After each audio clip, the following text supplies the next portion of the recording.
سینه ډارېږم چې په دا کښو مبتلا شي. نبی علیه السلام همیشه فرمیلی دي یوشکو اخافو کادا وغیره داسې الفاظ یې استعمال کړي دي چې نبی علیه السلام فرمایي چې مو ته خدشات و مو دا ډور دی چې امتو مې په دا بدعملۍ کښې مبتلا شي. او ډېر داسې بیا شوي دي چې امت پاک کښې مبتلا شي.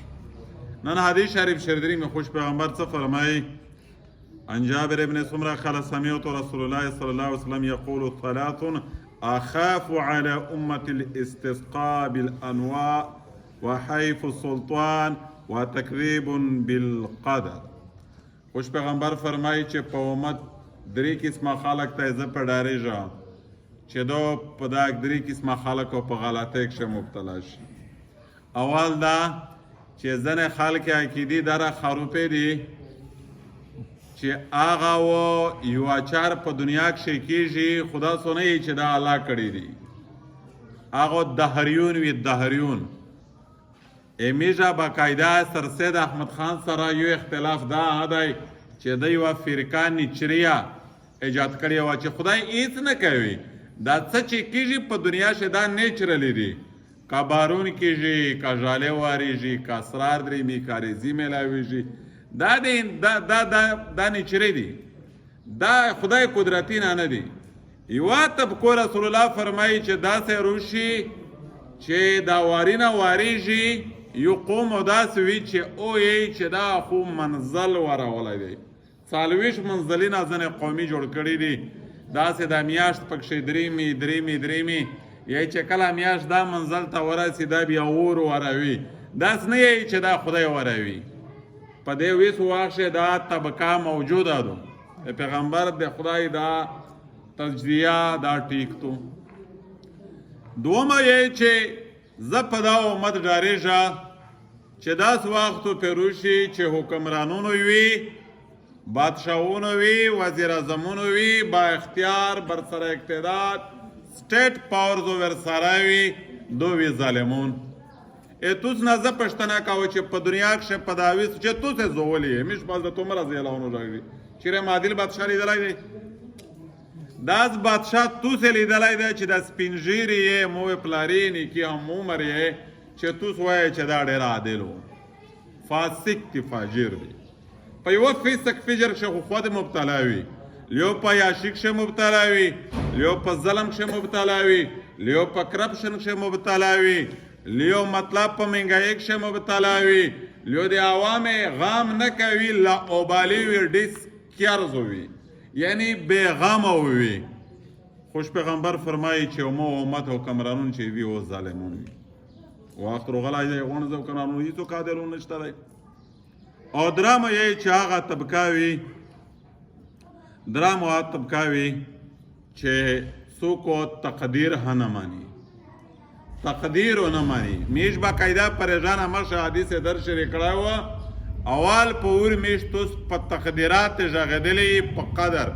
ایمان مفصل ایمان مجمل دا تبلیغ ته چې لوړ شي وته دا د وګونه وربشي امنت بالله و ملائکته و کتبه و رسوله. په دا کښې ایمان مجمل ایمان مفصل ذکر دی. دا چې اول دا روزي لګوی څه بیا دا سبق تبلیغون د تر مخ شي. په دا کښې ایمان مجمل او ایمان مفصل خبرې دي. نو یې چې ډېر داسې خلکو پیدا شي چې او ایمان مجمل ایمان مفصل نه بالکل خلوص وي.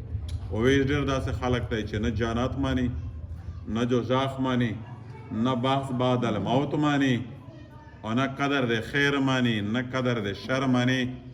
او دا طبقه په ویس ټیم کښې موجوده ده. په دې ویس وخت کښې د حق او د باطل چې کوم جنګ روان دی دا بلیف ډېر د عقیدې روان دی. مختلف قسم حملې په اسلام کېږي.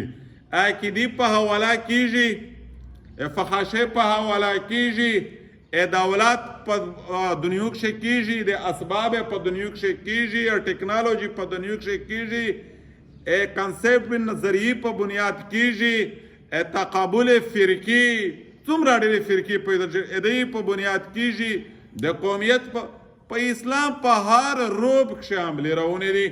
میش ته هدایت دادی چې باطل څومره زورور در باندې حمله آور وي ای مسلمانه تو سے دارا متحد شه متفق شه ادغی لادینی طبقات مقابلات توس په اجتماعیت سره وکي په اتفاق وکي په اتحاد وکي دا څنګه چې تبلیغي غوښه راونوي ملو غوښه راونوي خانکی پیر غوښه راونوي اسکول ولا پرنسپل غوښه راونوي کلی مالک غوښه راونوي دفتر افسر غوښه دا ته ډېر غاټ ډیوایډ کړي ډېر لوی تفریقي وروستلي دي او د مسلمانه په دا تقسیم کې ها د یهود پیرا کردار ده میشتو خونه یهود ویني میش خونه یو کافر لیدلای دی ا دغه د بقایده خپل میشنز دي ا دغه د بقایده خپل اتنټ کې د خپل ډېر شي عربي دي لکه خاپس نه خاپس او در باندې اکشن لا پیرای نه ا وی ها آثار وی تکلیف نقصان یو پسترګې نه ویني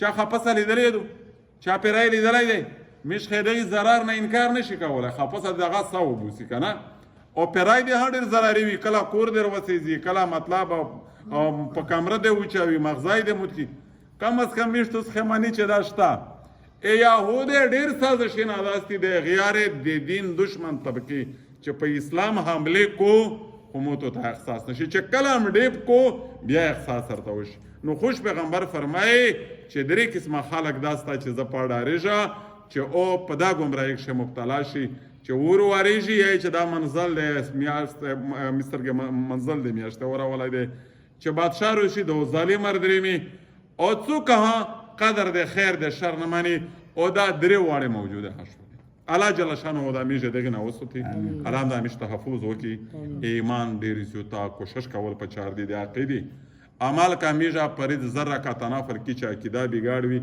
اندیس تړای خدای خفا ایس فائدہ یا نشته عقیده دا درست وي ها عمل کالش کې مود ګډوي الله جل شانه و میشتو ست بیا معفو کی په ځنه عقیدی به انسان ته معفي نشي سبحانك اللهم